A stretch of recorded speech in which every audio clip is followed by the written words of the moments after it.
오늘은 이제 광기의 실험들이라는 주제인데 실험에 대한 욕심들이 이제 과학자들이 막 생길 거 아닙니까? 정말 이런 실험까지 했었어야 되나? 그 당시에 처형당한 범죄자의 시체를 갖다가 전기를 통해서 움직이는 광기의 기괴한 쇼를 보여준 거예요. 프랑켄슈타인 보면 이렇게 막 조각조각 이은 이은 다음에 다음에 전기를 넣잖아요. 네. 아유 끔찍해. 하여튼 생물은 이 좀 끔찍해 보면. 빛을 내는 중성자 별 2개가 충돌했어요. 충돌하는 중력파가 포착되자마자 지구 전역에 있는 모든 온갖 망원경 천문대로 연락이 가요. 너네 보던 거 멈추고 중력파 날아온 쪽으로 봐달라. 전 지구적으로 같이 힘을 합친다지 않습니까? 개구리 다리 자를 때가 아니라. 흥미로운 과학 이야기 더욱 재밌게 전해드리는 과학을 보다 정용진입니다. 네, 저는 은하들의 충돌과 진화를 연구하는 우주먼지 지웅배입니다. 네, 안녕하세요. 김범준입니다. 성균관대학교 물리학과에서 일하고 있습니다. 안녕하세요. 연세대학교 시스템 생물학과 김영빈입니다. 오늘도 세 분의 과학자분들과 함께 재밌는 과학 이야기 시작하기에 앞서서 정프로가 과학자분들을 많이 난감하게 만들고 있습니다. 오늘 저는 지웅배 씨를 가만두지 않을 거예요. 블랙홀 많이 연구하셨잖아요. 네네. 블랙홀은 지난번에 말씀하실 때 거의 0도에 가깝다고 하지 않았습니까? 네, 절대 맞습니다. 온도. 여기에 심각한 오류를 제가 발견해 버렸습니다. 자, 블랙홀로 모든 물질들이 빨려 들어가죠. 네. 모든 물질들이 찌그러지면서 막 작아지지 않습니까? 물질은 말입니다. 부피가 줄어들고 엄청난 압력에 온도가 높아질 수밖에 없습니다. 맞나요? 아니요, 그렇지 않습니다. 맞을 건데?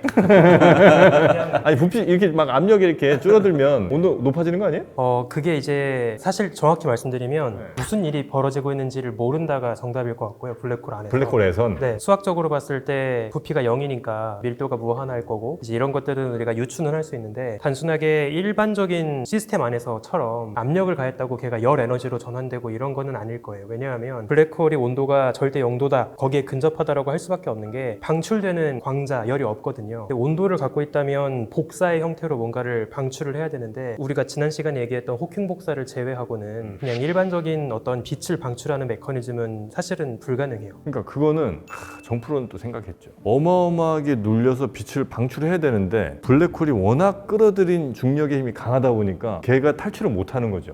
그러나 그렇다 하더라도 그 안에서의 온도는 높을 수밖에 없다. 이게 도움이 되는 답일진 모르겠는데 중력장이 깊은 곳으로 들어가면 빛도 에너지를 잃어요. 빛이 에너지를 잃어요? 네, 우리가- 에너지 보존 법칙이라는 거 모릅니까?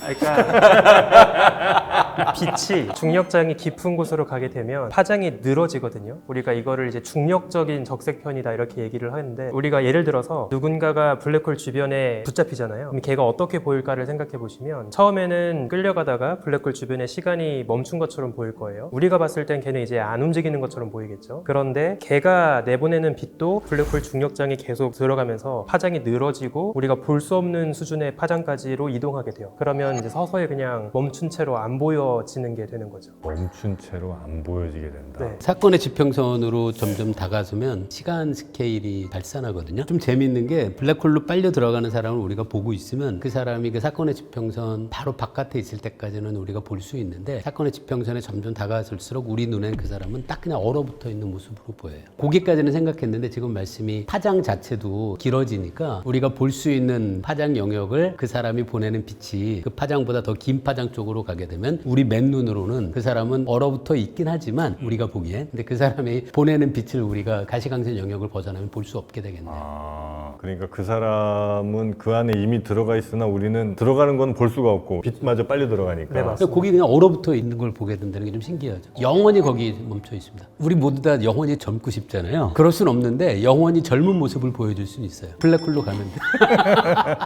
알겠습니다. 자, 그리고 뭐 저의 이런 사소한 질문 말고 시청자분들이 또 주신 질문들이 있어서 그것도 좀 한번 해결을 해보겠습니다. 영화 보면 알약 하나 먹어도 배부르게 되는 참 우리가 뭐 꿈꾸는 일이긴 합니다만 그런 알약이 있던데 그게 과학적으로 가능하냐? 제가 그거 잠깐 답변 드리기 전에 지난번에 언제 한번 나왔을 때면 김범준 교수님한테 질문하신 게 있어요. 네. 식물과 곰팡이 중에 어느 게 먼저 지구상에 네네네. 출현했느냐. AS입니까 제가 이거는? 그때 확인해봐야 된다고 말씀드렸는데 그때 순간 왜 그랬었냐면 식물을 뭘 기준으로 잡을 거냐, 육상식물 기준으로 잡을 거냐, 아니면은 식물학에서 말하는 그 원시 식물인 해조류 같은 걸 담을 거냐 해서 확인해 본다고 했는데요. 육상식물 기준하면 당연히 곰팡이가 먼저고요. 만약에 광합성의 시작. 해조류, 그렇죠. 예. 미역 같은 거, 해조류 같은 그런 거대 조류를 기준으로 하면 곰팡이와 이거가 사실 워낙 옛날 일이라서 지금 이 문헌을 보게 되면 곰팡이가 한 10억 년 전, 해조류도 뭐 거의 그 둘은 그렇기 때문에 육상식물 기준으로 하면 일단 곰팡이가 먼저다라고 말씀드릴 수 있을 것 같아서 일단 답변을 드리고요. 네. 그런 질문을 했다는 게 기억이 나요. 근데 의미 있는 질문이었던 것 같습니다. 네. 보다 그래서 좋은 것 같아요. 그리고 오늘 말씀하신 그 배부른 알약은 네. 저는 뭐 이론적으로는 가능한 게 일단 뭐 포만감을 주는 거면 배는 부를 거 아니겠어요? 그리고 약에 담아서 우리의 필요한 양품만 공급해 주고 포만감을 주면 살아갈 수는 있겠지만 그러나 그런 약은 필요할 수는 있어요. 예를 들어 정상적으로 음식을 섭취할 수 없어서 아픈 경우에는 링겔을 맞든 약을 먹으면 좋을 텐데 그거를 일상으로 한다 그러면 그거는 사실 우리의 몸의 해부 구조, 진화한 과정을 보게 되면 씻는 것부터 시작해서 씻지 않으면 입부터 시작을 해서 소화관들은 뭘 해야 될까요? 가만히 있어야 되고 그러니까 굉장히 이게 힘들어지는 거고 또 하나는 장내미생물 먹고 살 게 없잖아요. 네. 걔네가 먹고 살 게 없으면 추측인데요. 옛날 역사를 보게 되면은 먹고 살 게 없으면 폭동 혁명이 일어나잖아요. 아마 장내미생물도 저렇게 알약 하나 먹고 우리만 살면 얘네가 막 가만히 있지 않고 엄청난 문제 일으키지 않을까. 아, 그렇겠네요. 네. 그래서 먹느냐 알약 하나 이론상으로 단기적으로 가능하지만 그걸 갖다 일상으로 하기에는 우리 몸이 거기에 맞지가 않다고 저는 생각을 합니다. 아, 그리고 또 먹는 즐거움이라는 게 있는데 그죠? 물론 이제 바쁘시다 보니까 뭐 그런 생각도 하시겠습니다만 아니죠. 미식 굉장히 중요하죠. 그러니까 네, 먹는 즐거움이 있는데 맞아요. 그것까지 이렇게 포기하면서 뭘 그렇게 하시려고? 아니, 뭔 중요한 일을 그렇게 하신다고? 맞습니다. 네. 역시 먹는 건 좀 먹으면서 아, 그렇죠. 네, 했으면 좋겠고요. 그리고 이런 질문이 있습니다. 거미줄을 참 우리가 자주 보게 되는데 거미줄 만드는 게 참 신기한 것 같다. 거미가 보통 이제 응꼬 쪽으로 거미줄을 이렇게 쭉 뽑아갖고 그죠? 몇 각형인지 잘 모르겠습니다. 하여튼 이렇게 잘 만들잖아요. 이게 대단히 과학적인 그런 건축 설계입니까? 제가 일단 그거는 좀 이따 김범준 교수님도 좀 도와주셔야 될 것 같은데요. 거미가 만드는 그 성분은 쉽게 말해서 물에다가 이제 단백질을 개서 실을 뽑아내는 건데 아, 뱃속에서? 네, 그게 엄청난 탄성을 가지고 있죠. 그 크기를 이렇게 굵기를 늘리고 하면은 어떤 철근도 당해낼 수 없는 강하고 탄성이 엄청나서 보시면 잘 끊어지지 않잖아요. 바이오 미믹스라는 분야가 있는데 그걸 응용을 해서 거미줄 가지고 지금 그 소재를 많이 개발하려고 아마 애쓰고 있을걸요. 뭐 방탄복도 그렇고 헬멧, 방탄조끼 그런 거 엄청 굉장히 연구하는 가볍고 탄성 좋고 탄성 튼튼한. 있고 튼튼하고 네. 제 말 다 따라하시죠? 그 이유는 간단해요. 팬이라서. 오. 고맙습니다. 네. 그래서 그거는 그러면 거미들이 역시 뭐 진화하면서 이렇게 점점 성능도 좋아진 거겠죠? 구조 같은 것도 자기네들이 가장 튼튼한 구조를 이렇게 만들어낸 게겠죠? 걔네가 이제 가로 세로줄이 있잖아요. 근데 이게 거미줄 보면 끈적끈적하잖아요. 가로줄은 끈끈하고 세로줄은 끈끈하지 않대요. 에? 똑같은 게 아니에요? 가로에 끈끈하지 않대요. 그러니까 가로 세로 하는 이유는 그렇게 해야 이게 딱 안정적으로 되는 구조. 아마 거기에 대한 계산은 또 우리 김범준 교수님이 하실 수 있을 것 같은데. 계산은 못하고요.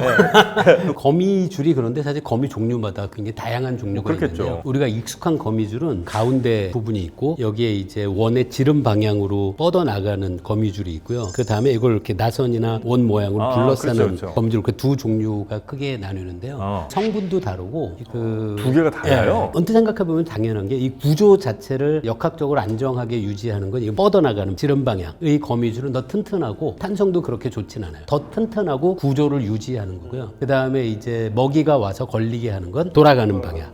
거기는 한번 걸리면은 끈적거려서 먹이가 붙잡히게 되는데 제가 찾아보니까 어떤 거미 중에는 삼각형 모양으로 거미줄을 만드는 게 삼각형 있대요. 거미줄이 있어요? 한쪽을 고정하고 이 점을 기준으로 해서 삼각형 모양으로 뻗어나가는 방식으로 거미줄을 만드는 거미가 있는데 이게 일종의 스프링처럼 이걸 이렇게 늘린 다음에 이걸 딱 놓으면은 이게 다시 압축하잖아요. 그런 에너지를 이용을 해서 먹이가 오면은 예전에 우리 그 슬링샷 뭐 얘기한 거 있잖아요. 그 탄성 에너지를 이용해서 먹이를 잡는 애도 있고요. 언뜻 보니까 한 최소한 크게 나누면 한 3종류 정도가 있다고요. 거미줄로 보면. 보면. 그런데 우리가 익숙한 거는 이렇게 돌아가는 모양. 얘네들은 그러면 특별히 뭐 어디 아카데미 이런 데 안 다녀도 아래서 태어났는데 누가 가르쳐 주지 않아도 그냥 지가 알아서 그 모양대로 계속 이렇게 만드는 거죠? 진화의 과정에서 유전자에 각인돼 있는 온갖 시도를 다 해봤겠죠. 그중에 잘 만든 애만 자손을 낳았을 테니까요. 그런 게 생물학 쪽에서 신기한 게 너무 많죠. 최근에는 거미줄 만든 유전자를요 개생균이나 소모 이런 데 넣어가지고 거미줄을 생산하는 인공적으로? 인공 연구도 하고 있고요. 사실 거미 자신은 거미줄에 안 붙잖아요. 네네. 끈적끈적한. 그러네요. 네. 그 이유 중에 하나가 거미의 발을 자세히 보시면 잔털들이 참. 계속 침 바르는 건 아니고.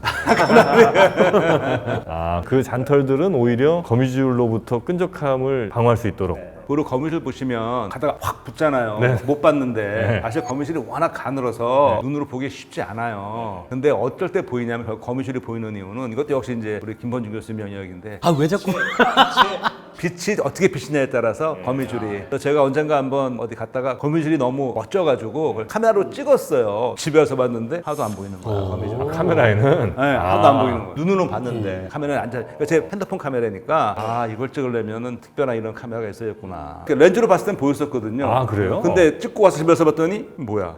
거미는 보여요. 근데 거미줄은 잘 안 보여요. 핸드폰 하나 사세요. 요즘에 화소수가 얼마나 좋았었는데. 혹시 그거 언제 표시해? 제 건 안 되고요. 네. 자, 그리고 또 이런 질문도 있습니다. 아, 이거 아주 흥미로운데 만약에 시간을 멈추는 능력이 있으면 그때 카메라로 그 멈춘 그 장면을 찍을 수 있냐? 왜냐면 시간이 멈춘다는 거는 그때 빛도 멈추게 되는 건가? 뭐 이런 생각을 아마 좀 하신 것 같아요. 뭐 영화나 만화나 그런 데서 그려지는 시간이 멈춘 장면을 생각해 보시면 일단 관찰자인 나는 시간이 멈추지 않고 내가 보는 대상들은 시간이 멈춘 장면을 보통 그리는데요. 이게 사실 불가능하긴 하거든요. 하지만 가능하다고 하더라도 그 시간이 멈춘 영역과 시간이 멈추지 않은 영역 사이의 경계가 어딘지에 따라 좀 달라질 것 같아요. 예를 들어 내 몸은 시간이 멈추지 않았지만 내 몸 밖에 있는 모든 공간의 영역은 시간이 멈췄다 라고 가정하면 그 어떤 물체 혹은 사람으로부터 출발한 빛이 내 눈에 도달할 수가 없죠. 시간이 멈추면? 네, 빛의 속도가 일정하다고 보통 우리가 알고 있잖아요. 시간만 멈추고 빛은 움직일 수도 있는 거 아니에요? 그러려면 빛의 속도가 일정하니까 시간이 느리게 가면 그 시간 동안에 그 빛이 이동하는 길이가 짧아져야 돼요. 그래서 저기서 출발한 빛이 그 사이에 시간이 흐르지 않는다면 내 눈에 오지 못하죠. 그래서 시간이 멈춰도 아무것도 보지 못하게 될 가능성이 커요. 그러면 내 눈앞은 깜깜해집니까? 그렇죠. 시간이 멈추면? 그러니까 한동안 멈추기 바로 직전에 출발한 빛이 내 눈에 들어온 다음에 그 다음부터는 아무것도 못 보게 될 가능성이 커요. 일본 야동 중에도 그런 게 좀 있거든요. 고개를 드세요. 여러분 죄인이 아닙니다. 앞에 안 보여요? 아니 그게 아니라 시간 멈추죠. 그다음에 이제 그 남자 주인공만 움직여요. 음료 갑자기 드시는 것 같은데 피하지 마세요, 여러분. 근데 시간이 멈추는 것 같고 제가 한번 상상해 본 게 있는데 보통 사람들이 오해하는 것 중에 하나가 우리로부터 안드로메다 은하까지의 거리는 250만 광년이 떨어져 있거든요. 많은 사람들이 그렇게 멀면 우리가 살아서는 거기 결코 못 간다라고 생각하는데요. 그게 아니거든요. 우주선이 굉장히 빛의 속도로 빠른 속도로 가게 되면 안드로메다까지의 거리가 수축된 걸 느끼게 돼요. 250만 광년이 떨어져 있어도 굉장히 빠른 우주선을 만들 수 있다면 몇 년 안에 거기 갈 수 있어요. 몇 년은 왜 걸려요? 더 짧아질 수도 있어요. 빛의 속도에 다가가면 다가갈수록 그 거리가 수축되기 때문에 거리가 수축이 된다고. 네, 그래서 굉장히 빨리 갈 수 있어요. 근데 제가 궁금했던 상상은 뭐냐면 제가 만약에 빛이라면 제 눈에는 우주가 어떻게 보일까요? 빛의 속도로 내가 여행하고 있다면 우주는 어떻게 보일까? 제가 보는 모든 대상까지의 거리가 그런 경우에 0으로 수렴하거든요. 그런가요? 우주가 완전 수축해서 평면처럼 느껴지는 거죠. 아주 짧은 순간 안에 내가 만약에 빛이라면 네. 그 빛의 눈에는 우주가 그냥 점이에요. 점? 그 안에 있어요. 점 안에. 우주의 한쪽 끝에서 다른 쪽까지. 다 한꺼번에. 그쵸. 그냥 한 번에 가요. 네. 이게 근데 예를 들어 뭐 만광년 이렇게는 빛도 어쨌든 만년 걸린다는 거잖아요. 우리가 보기에는 만년이 걸리는 걸 보는데요. 빛 자체는 거기까지의 거리가 0으로 수렴해서 그냥 가요. 아주 짧은 시간에. 아 그래요? 솔직히 고백을 하자면은 이해가 난해하긴 한데 저는 그런 상상보다 저는 현미경으로 우리가 본다면 예. 우리 눈이 만약 현미경처럼 좋다면 이런 상상을 많이 해봤어요. 근데 빛의 속도로 하니까 저는 정말 상상이 안 되는데 점으로 보인다. 물리학에서의 그 특수상대성 이론의 자명한 결론이거든요. 빛의 속도에 수렴할 정도로 아주 빨리 가면 목적지까지의 거리가 0으로 수렴하게 돼요. 그 유명한 관측 있잖아요. 뮤온 입자가 그쵸, 예. 하늘에서 되게 짧은 시간 안에 붕괴해서 없어져야 하는 입자들이 있어요. 근데 얘가 지상에서 검출이 되거든요. 그렇다는 건 두 가지 해석이 가능한데 너무나 빠른 속도로 날아오다 보니까 얘 입장에선 시간이 느리게 흘러가서 붕괴할 때까지 걸리는 시간이 지연이 돼가지고 지상에 도달한다고도 해석할 수 있고요. 또는 너무 빨리 뮤온의 오다 보니까 입장에서 보면, 그렇죠. 네. 뮤온의 입장에서는 지구까지 올 때 이 거리가 수축돼서 금방 올 수 있게 되는 거죠. 얘가 만약에 특수상대성 이론의 효과가 없으면 얘가 조금만 가다가는 소멸돼서 없어져 버려야 되거든요. 근데 그게 이 두터운 대기를 뚫고 여기까지 오거든요. 그걸 설명하는 게 말씀하신 것처럼 뮤온의 입장에서 보면 자기 있는 출발한 위치에서 우리 관찰자까지의 거리가 굉장히 짧은 거예요. 그냥 한 번에 가는 거고요. 우리가 걔를 보면 시간 지연 효과 때문에 시간이 늘어나니까 걔가 얼마든지 올 수 있고요. 제가 만약에 비치면 앞에 안 보고 뒤를 보고 간다고 치면요, 제가 교수님 딱 보고 있다가 지금 또 뒤로 빛의 속도로 갑니다. 예. 그럼 저는 끝까지 교수님만 보고 있어요? 왜냐면 이 빛이 저한테 왔잖아요. 오는 빛의 속도로 저는 갈 거 아니에요. 그럼 계속 저는 이 거리에 있는 교수님을 보면서 뒤로 빛의 속도로 가나요? 잠깐만 헷갈린다. 또 걸렸어. 빛이 가면서 자기가 보는, 아니 물론 빛은 뒤통수는 없어요. 있다고 치고 가는 방향을 보면 거기까지의 거리는 0으로 수렴하고요. 뒤를 봐도 거리가 짧아져야 되잖아요. 그러니까 교수님의 빛이 저한테 오고 그 있잖아요. 상대성 이론에서 그 효과가 V 제곱만 관계하지 부호는 없잖아요. 그렇죠? 지웅배한테 의지하지 아니 마시고요. 그리고 여기에다 더해서 이제 도플러 효과를 딱 고려하면 도플러? 그러니까 내가 이동하면서 빛과 같은 파장을 관측을 하면 내가 멀어질 때는 파장이 더 길어지고 에너지가 줄어들고요. 내가 접근하면서 파장을 관측하면 파장이 짧아지고 에너지가 높아져요. 대표적으로 앰뷸런스 사이렌 소리 슝 하고 지나갈 때 네. 다가올 때 들리는 소리의 음색이랑 멀어질 때의 소리 음색이랑 효과가 있습니다. 그 효과가 실제 그렇게 움직이면 관측이 될 거예요. 멀어지는 쪽은 더 어둡게 붉게 변할 거고요. 다가가는 쪽은 이제 더 파랗고 밝게 보이는 거죠. 저는 그냥 이런 생각했어요. 그러니까 교수님의 빛들이 이제 저한테 반사돼서 오는 걸 거 아니에요. 빛의 속도로 오잖아요. 예. 제가 빛의 속도로 뒤로 가면 결국 그 빛은 계속 저를 따라서 이렇게 오니까 교수님의 빛도 빛의 속도로 멀어지는 관찰자가 자기한테 오는 빛을 본다. 걔는 자기한테 빛의 속도로 와요. 그러니까 그럼 저는 교수님을 계속 아니 이렇게 아니. 그건 아니에요? 그러니까 멈춰져 있는 걸 보지 않아요. 걔는 나한테 와요. 빛의 속도로. 제가 빛의 속도로 가는데도 네. 그러면 2배 빛의 속도로 온다는 얘기예요? 덧셈이 아니고요. 상대성 이론이 사람들이 직관적으로 생각하기 어려운 게 그렇죠. 예. 내가 달려가면서 빛의 속도로 쏘면 제가 봐도 그 빛은 빛의 속도로 가고요. 정영리 씨가 봐도 빛의 속도로 가요. 똑같아요. 아, 앞에 오프닝 얘기가 오늘 너무 길어지고 있는데. 아, 알겠습니다. 짧게 요거 하나만 그럼 더 보겠습니다. 우주가 팽창하면서 시간이 점점 빨라지냐는 질문이 있습니다. 우주는 이제 팽창하는 건 맞잖아요. 네, 맞습니다. 그러면서 혹시 시간이 더 이렇게 빨리 가는 거 아니냐? 이게 되게 재밌는 질문이라고 네. 생각하는 게 빠르게 움직이는 무언가를 관측을 하면 상대성 이론에 따라서 우리가 봤을 때 속도가 느려지는 것처럼 보여야 하잖아요. 네. 근데 실제로 그게 우리가 우주를 관측할 때에도 보입니다. 예를 들면 아주 먼 우주를 봐요. 되게 빠른 속도로 멀어지고 있는 은하를 본다라고 하면 우리가 지구에서 봤을 땐 시간이 느리게 움직이는 것처럼 그 은하가 보여야 돼요. 대표적으로 어떤 걸로 확인할 수 있냐면 초신성 폭발. 초신성은 별이 빵 터지고 밝기가 올라갔다가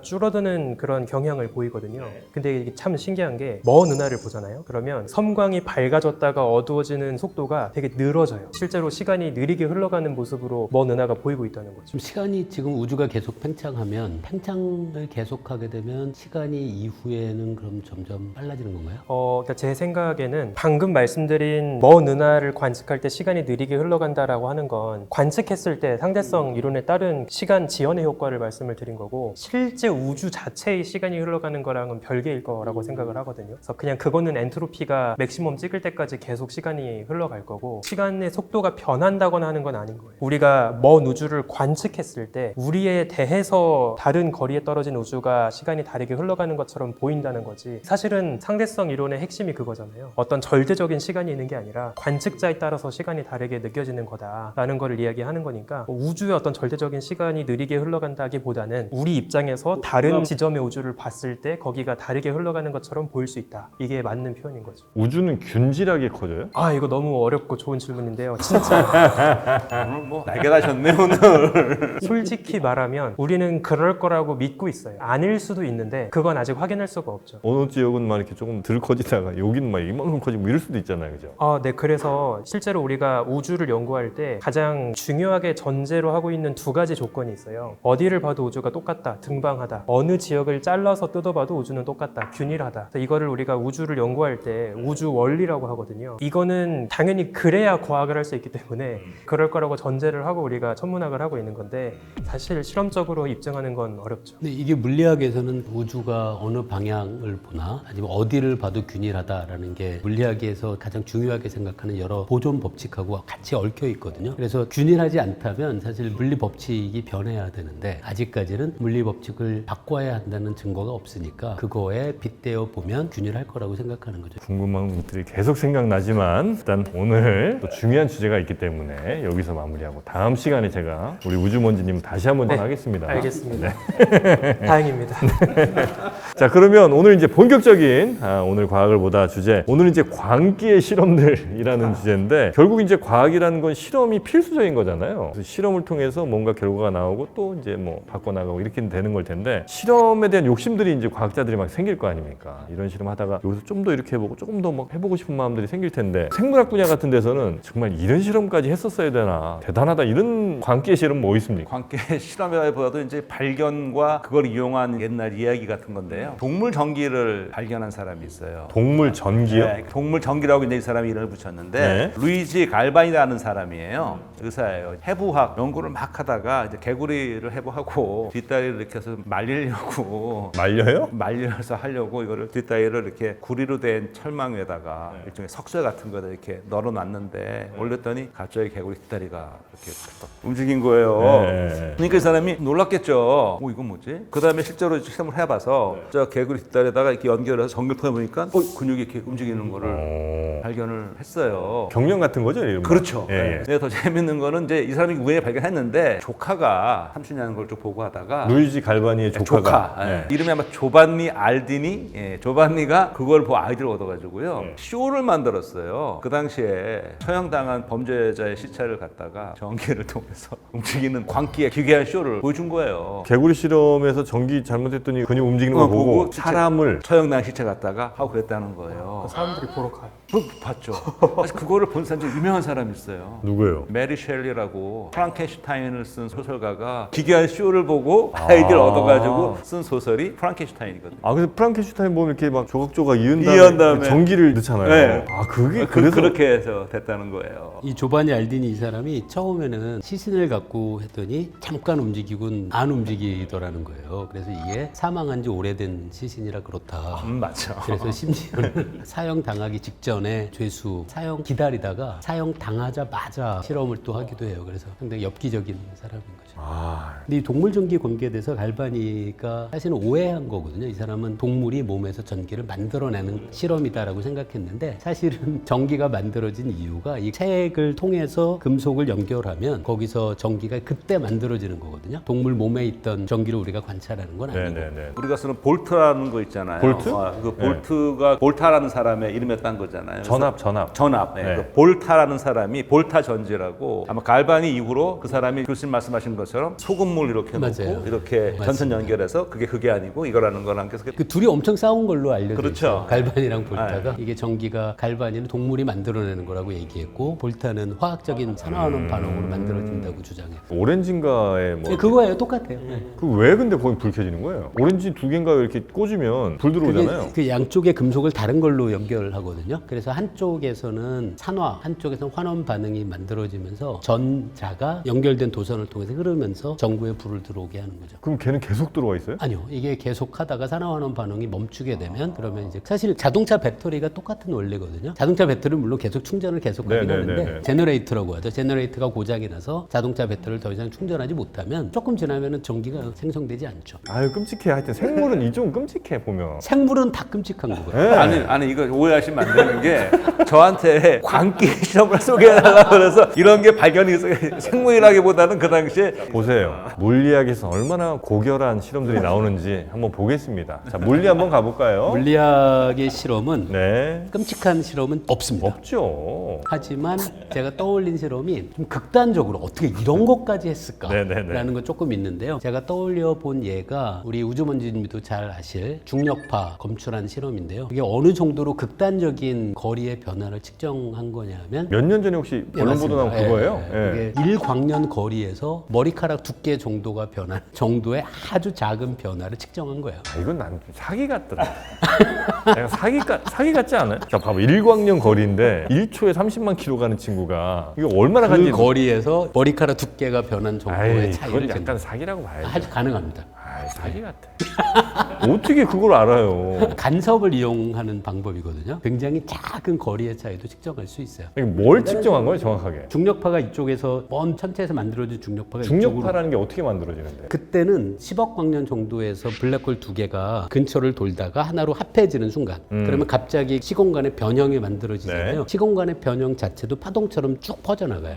그 사건이 일어난 곳에서 우리가 여기를 보는데 막대기를 두 개를 이렇게 만들어 놓은 거예요. 기억자로? 이렇게. 예. 네. 그러면 이쪽으로 오면서 이 변화가 이쪽 방향으로 만들어지고 이 막대기에는 길이의 변화가 안 일어나죠. 그렇죠. 그럼 빛을 이쪽으로 보내고 이쪽으로 보내서 갔다 온 빛이 간섭을 하는 걸 잘 측정하면은 거리의 변화가 얼마나 일어났는지를 잴 수 있어요. 이쪽으로 빛을 쏘고 이쪽으로 빛을 쐈는데 예, 여기서 동시에 빛이 이렇게 갔다 오는 거예요. 어떻게 와요? 이게 물리학 교과서에 나오는 마이켈슨 몰리의 실험의 연장선인데 간단하게 말씀을 드리면 중력파 검출기가 길이가 되게 커요. 4km 길이로 파이프가 길게 있어요. 아, 땅 그래요? 밑에. 네. 그래서 레이저를 니은자 모형으로 양쪽으로 쏩니다. 그리고 끝에는 아주 매끈한 거울이 있어요. 그리고 거울을 각각 때리고 다시 여기에 설치된 검출기로 들어옵니다. 8km 딱 네. 갔다 오네. 근데 만약에 아무런 변형이 없다라고 하면 정확하게 똑같은 파형의 빛이 여행을 했다가 검출기로 돌아오겠죠. 네. 그러면 같은 모양의 파형이 겹칠 테니까 정확하게 그냥 2배로 빛의 세기가 세져야 할 거예요. 그런데 만약에 한쪽의 길이가 좀 틀어졌다. 시공간이 울리면서 그러면 검출기로 돌아왔을 때 각각의 빛의 파형이 약간 어긋날 수 있겠죠. 다른 위상의 파형이 섞이면서 빛의 파형이 이제 간섭을 일으키는 거예요. 그 모양이 변형되는 걸 보고 이게 얼마나 틀어졌는지를 알 수 있다는 거예요. 다른 거에 의해서는 간섭을 안 받아요, 그 빛은? 아, 이거 너무 중요한 질문인데 실제로 중력파 검출기 중에 라이고라고 있어요. 미국 동부랑 서부에 이제 땅 밑에 하나씩 있는 건데 이게 진짜 민감해요. 지진이 난다거나 이런 것들도 영향을 줍니다. 그럼 안 되잖아. 그래서 이제 여러 번 검출을 하고요. 이게 또 일부러 검출기가 2개가 있어요. 중력파가 광속으로 전달되거든요. 그러면 첫 번째 검출수에서 중력파가 검출되고 나서 두 번째 검출수에서 검출되기까지 딜레이가 있을 텐데 그 딜레이 되는 시간이 광속으로 두 지점을 통과할 때까지 걸리는 시간인지도 확인해 보면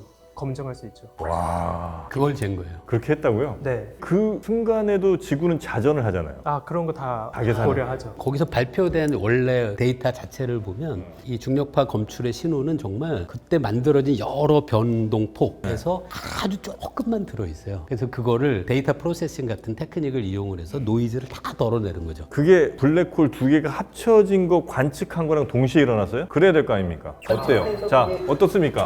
저는 지금 아까 쉬실래요? 안 쉬는 게 아니고 그 생물학이 늘 그런 광기원의 실험 만들어서 충격을 받아가지고 나 왜냐하면 이걸 보시는 많은 생물학 살아가시는 독자분들이 나한테 너는 도대체 거기서 뭐 하는 거냐 할 것 같아서 제가 기회를 한번 주세요. 저는 질문에 아까 맞는 답을 드린 거고 저도 아주 잔잔하고 아름다운 실험 하나 말씀드릴게요. 아, 조금 이따 드리겠습니다.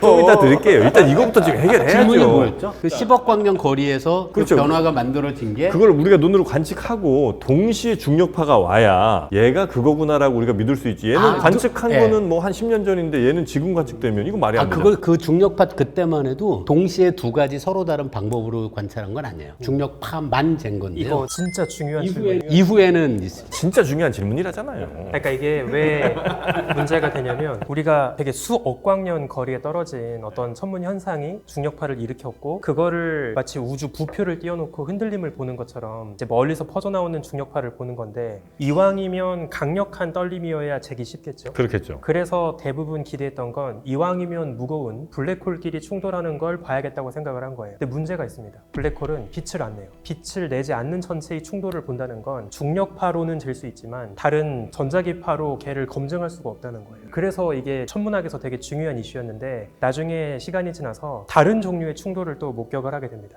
이번엔 빛을 내는 중성자 별 2개가 충돌했어요. 이거는 중력파도 일으켰고 보이기도 선광도 하고. 일으킵니다. 네. 그래서 실제로 중성자 별 2개가 충돌하는 중력파가 포착되자마자 지구 전역에 있는 모든 온갖 망원경 천문대로 연락이 가요. 너네 보던 거 멈추고 중력파 날아온 쪽으로 봐달라. 오. 이게 약간 프로토콜이 있거든요. 오. 그러면 가시광 망원경, 우주 망원경, 전파 망원경, 적외선 망원경 다 거기를 보는 거예요. 그래서 보니까 모든 종류의 파장으로 다 보입니다. 와, 멋있다. 멋있다. 야, 이런 천문학자들 이름 멋있네.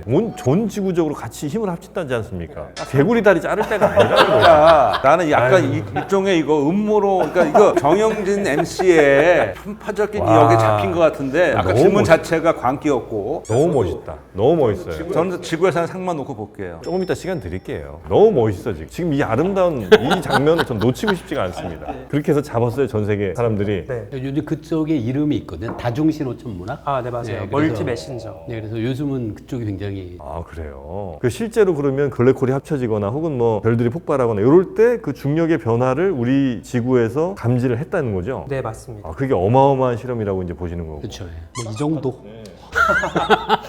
그 정도랍니다. 목이 타가지고 지금. 자 어떻게 잠깐 시간 드릴게요. 뭡니까 근데 아까 뭐 아름다운 무슨 실험 얘기하셨는데 꿀벌과 꽃의 대화를 측정한 실험. 꿀벌과 꽃의 대화요? 네. 식물도 소리를 듣거든요. 소리를 내기도 하고요. 네.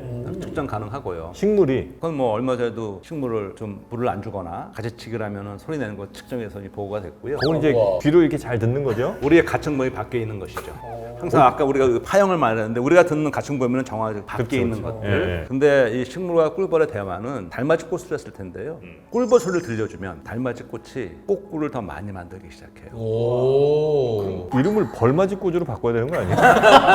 벌을 그렇게 좋아하면 아마 다른 꽃도 그럴 텐데, 그러니까 네. 무슨 얘기냐면 꿀벌 소리라는 거는 이 꽃한테는 빨리 자기한테 와서 와야 되는 거잖아요. 네, 네. 근데 어떻게 실제로 실험했는데 꿀벌 소리를 녹음해서 들려줘 보고 다른 소리도 들려줘 봤는데 아니고 꿀벌을 놓고 이거를 가려봤어요. 안 일어나요. 식물과 꿀벌의 대화, 나아가서 식물도 소리를 듣고 반응을 소리를 한다. 낸다가 밝혀져 있고, 소리라는 거는 결국 울림이잖아요. 근데 우리도 듣는 게 결국 따져보면 고막의 울림을 우리가 청신경을 통해서 뇌에서 이렇게 인지하는 것 뿐이지 울림을 느끼는 거잖아요. 근데 우리가 느끼는 그거는 딱 정해진 그거밖에 없는 거고, 근데 자연계에 있는 다른 생물들은 우리는 듣지 못하지만 그걸 듣고 있다고 보게 되면, 식물은 오히려 우리가 더 많이 들을 수 있는 게 땅의 뿌리를 받고 진동부터 시작해서 모든 걸 다 느낄 수 있기 때문에 아마 지구에 있는 모든 생물들은 어쩌면 서로 우리가 모르는 소리로서 서로 소통하고 있을 수도 있다라는 검증하고 오시고요. 검증이 되고 있죠.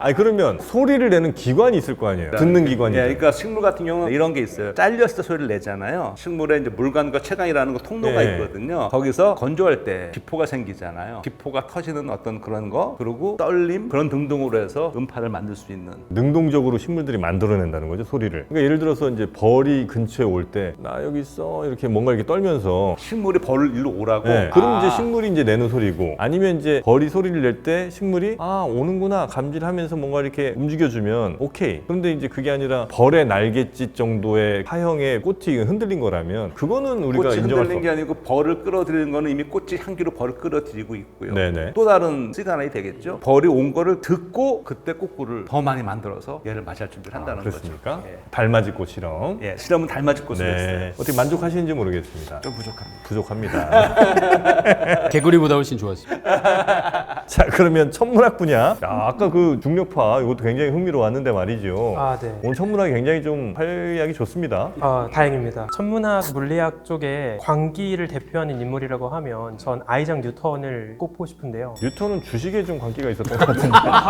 그쵸, 뭐 주식도 했었고 연금술도 했었고 정말 다양한 걸 했는데 아, 천문학 쪽에도 많이 좀 했어요, 이분이. 네, 뉴턴이 또 빛을 되게 많이 연구했어요. 그래서 광학, 옵틱이라는 분야를 사실상 뉴턴 때 만들었다고 해도 과언이 아닌데, 이 뉴턴이 되게 관심 있어 했던 질문 중에 하나가 사람은 눈으로 빛을 어떻게 보는가, 이걸 되게 알고 싶어 했어요. 어떤 짓을 하냐면 뜨개 바늘 있잖아요. 뜨개 바늘 끼다란 거를 자기 눈 안에다가 이렇게 넣어봐요. 눈에 넣어요? 그러니까 이 눈 이 살 밑에다가 넣어가지고 안구안. 그러니까 안구와 사이는 거죠. 네네. 그래서 막 눌러보니까 빛이 보이더라. 눈에 어디가 빛을 받는 신경이 있는 건지 막 이런 거를 자기 눈을 가지고 실험하면서 눈을 찔러가면서? 네, 그렇게 실험을 합니다. 그 뉴턴의 스케치도 남아있어요. 이거 하는 게 이거 얼마나 한 2cm 들어갔대요? 정확히 모르겠는데 그것도 있지 않나요? 태양을 맨눈으로 보려고 하다가 며칠 동안 아무것도 못 본 일화도 있고 그렇습니다. 아, 그 뉴턴이? 좀 정말 광기에 어린, 특히 이제 옛날이니까 이제 네. 그런 실험들이 있었고요. 현대로 와서 좀 재밌는 이야기를 하나만 더 드리면, 정말 의도치 않게 제가 생각했을 때 천문학 역사상 가장 운 좋은 발견이라고 생각을 합니다. 원래는 천문학자가 아닌 두 엔지니어가 있었어요. 펜지아스하고 윌슨이라고 하는 두 엔지니어가 있었는데 이 사람들은 원래 뭘 하고 있었냐면 아주 커다란 소라 껍데기 같은 안테나로 인공위성 신호를 받는 테스트를 하고 있었어요. 원래 목적이 뭐였냐면 연구 목적이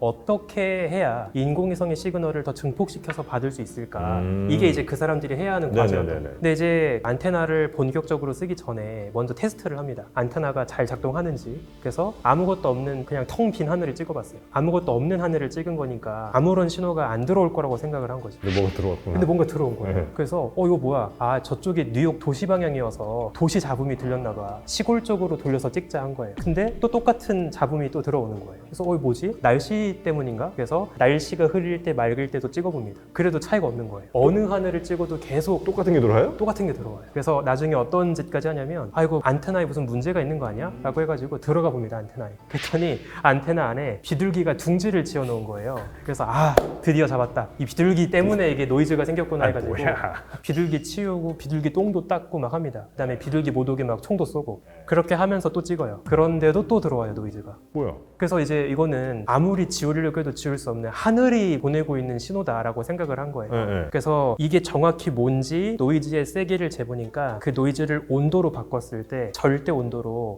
2.7도 정도의 아주 미미한 노이즈가 고르게 들어오고 있는 거예요. 근데 이걸 보자마자 다른 주변의 물리학자들이 다 놀랍니다. 왜냐하면 이건 정확하게 그때쯤에 다른 물리학자들이 빅뱅 이론이 맞다면 지금 우리 우주가 몇 도 정도로 식어 있어야 할지로 예측했던 온도랑 정확히 일치하는 거예요. 그래서 바로 이 펜지아스하고 윌슨이 관측했던 게 뭐였냐면 빅뱅 직후에 우주가 되게 뜨거웠다가 팽창하면서 우주가 고르게 식거든요. 고르게 식어 있는 빅뱅의 잔열을 찍은 거예요. 우주 전역에서 나오고 있는 빅뱅의 잔열을 포착을 한 거죠. 그래서 이게 빅뱅 우주론을 완성시킨 가장 직접적인 관측 증거 중에 하나입니다. 아니 근데 예를 들어 그 안테나에 2점 몇 도가 이렇게 찍혔다는 게 뭘 찍으면 얘가 왜냐면 온도란 게 지구에도 뭐 30도, 20도, 뭐 15도 다 계속 있을 거 아니에요. 네, 맞습니다. 그렇게 정밀한 안테나 같으면 새들도 다 찍을 거고. 근데 그거를 저 우주 멀리서 온 2.7도를 그거를 뭘로 2.7도에 해당하는 전자기파를 가 있다는 거예요? 측정한 거죠. 전파 아주 기다란 전파를 찍는 거죠. 아 그래요? 네. 요 실험에서 재밌던 게 그 비둘기 집 얘기 있잖아요. 그 네, 비둘기 집이 네. 거기 있다는 걸 알았을 때 이 사람들은 이게 이유라고 확실할 수밖에 없거든요. 이거는 날이 흐리든 뭐 맑든 항상 그 안에 있으니까 잡음인 거고 어디를 돌린다고 해도 얘가 같이 돌아가니까 모든 방향에서 똑같이 나오고 그런데 그걸 치웠는데도 나왔다는 게 비둘기 집을 치운 게 엄청난 업적이온 거죠. 맞아요. 비둘기 똥도 닦고. 아 그럼 지금도 계속해서 어디 하늘이든 찍으면 그 온도 나와요? 네, 맞습니다. 하나 재밌는 게 예를 들어서 우리가 지금은 그런 텔레비전 별로 안 쓰지만 브라운관 텔레비전 안테나를 보잖아요. 그러면 평소에는 방송 신호가 너무 압도적으로 세서 노이즈가 안 보이지만 정규 방송이 끝나면 원래 깔려있던 노이즈가 이제 보여요. 그래서 하는 노이즈가 기억하시죠? 기억하죠. 근데 그 노이즈 속에 대부분은 인근 도시 잡음, 비행기 잡음, 인공위성 시그널이지만 그 중에 한 1%는 빅뱅의 잔열입니다. 에? 그러면 그동안은 그게 우리가 기기가 좋지 않아서 성리안조가 측정을 못하던 걸 지금 측정했다 그렇게 이해하면 되는 거예요? 이미 오래 전부터 우주에서는 있는 잔열이 거를 쏟아지고 우리가 있었지만 측정을 못하고 있었던 네, 거죠. 맞습니다. 너무 그럼- 미미한 전파. 그럼 이게 이제 측정을 했으니까 시간이 얼마나 걸릴지 모르겠지만 우리 후세들이 계속 찍으면 온도가 조금씩 내려가겠네요. 맞아요. 엄청 오랜 미래이긴 하지만 계속 할 수 있다고 하면 더 내려갈 겁니다. 아, 빅뱅의 잔열이 여전히 찍히고 있는 거예요? 네, 이게 뭐랑 똑같냐면 우리 드라마에서 내 배우자가 바람 폈는지 안 폈는지 주차장 가가지고 본넷 만져보잖아요. 그러면 본넷이 미지근한지 차가운지를 가지고 갔다 왔는지 아닌지 알 수 있는 것처럼 우주의 온도를 재보는 거예요. 그랬을 때 우주가 아주 차갑긴 하지만 온도가 있다, 미지근하다. 이거는 빅뱅 직후에는 되게 뜨거웠다는 걸 이야기하는 거거든요. 우주 어느 곳에서 찍어도 그건 역시 마찬가지로 잡히고요. 맞습니다. 근데 그 뒤로는 또 측정 기술이 발달해서 그전에는 모든 곳에서 온다라고만 생각했지만 이제는 아주 작은 영역을 관찰해서 완전히 균일하진 않다는 걸 알게 되고 맞아요. 그것도 꽤 큰 근데 빅뱅이라는 게 빵 이렇게 터졌을 거 아니에요? 이렇게 터지면 중앙에서 사방으로 방사형으로 뻘쳐나갈 거 아닙니까? 맞나요? 아닙니다. 그러니까 이게 아니에요? 너무나 많은 분들이 빅뱅의 그 모습을 이거 전에 얘기했는데 잘못 알고 있는 포인트인데, 그러니까 빅뱅을 자꾸 터진다, 폭발한다라고 하는 게 약간 오해를 일으킬 수 있어요. 이름이 잘못됐네. 맞아요, 이름이 잘못됐어요. 네. 빅뱅을 사실은 대폭발보다는 대팽창이라고 저는 하는 게 더 맞을 것 같거든요. 음. 그래서 모든 공간이 동시에 밀도가 옅어지는 현상이라고 보시는 게 좋을 것 같아요. 앞서 얘기했던 거 있잖아요. 왜 우주가 팽창할 때 정프로가 균질하냐 아니냐 물어봤을 네, 때 잘 모르지만 지금 온도가 말씀하신 것처럼 다 똑같지 않고 다르다면은 팽창하는 게 균질하지 않다는 증거는 될 수 없나요? 그게 거시적으로 보면 전반적으로는 균일합니다. 하지만 아주 지엽적으로 봤을 때 거기에서 불균일함이 있다는 거거든요. 네, 그래서 약간 매끈한 카페트처럼 생각하시면 될 것 같아요. 전체적으로는 매끈하지만 현미경으로 보면 오돌토돌한 거죠. 그렇게. 네. 역시 오늘 물리와 천문 이쪽이 정말 너무 좋았습니다. 전 재밌었습니다. 꿀벌 얘기 재밌지 않았어요? 위로하지 않으셔도. 항상 잘할 수는 없는 겁니다. 네. 오늘 개구리 얘기 재밌었고요. 자, 이렇게 재밌는 과학 이야기 여러분 영원히 남겨놓고 싶으시다면요, 과학을 보다 책이 나와 버렸습니다. 서점에 가서 이런 책들은 정말 들고 다닐 만한 가치가 있거든요. 이게 저 지하철에서 은근히 그 치열한 싸움이 있습니다. 눈치 싸움. 예를 들어 지하철에서 뭐 좀 그런 자기 개발 이런 걸 많이 하잖아요. 그러면 사람들이 볼 때 약간 이런 게 있어요. 근데 과학을 보다 뭐 인문학 서적 이런 걸 딱 들고 있으면 아, 뭔가 좀 있어 보인다 이런 느낌이 있거든요. 그래서 저는 꼭 읽지 않으셔도 장식용, 액세서리용으로 매우 훌륭한 책이 바로 과학을 보다가 아닌가 하는 생각을 좀 합니다. 집에만 꽂아놔도 집에 가치가 올라가는 과학을 보다 여러분도 한 권씩 집에 배치하시기 바라겠습니다. 그럼 저희는 다음 시간에 또 재밌는 과학 이야기로 찾아뵙도록 하겠습니다. 함께해 주신 여러분 고맙습니다. 고맙습니다.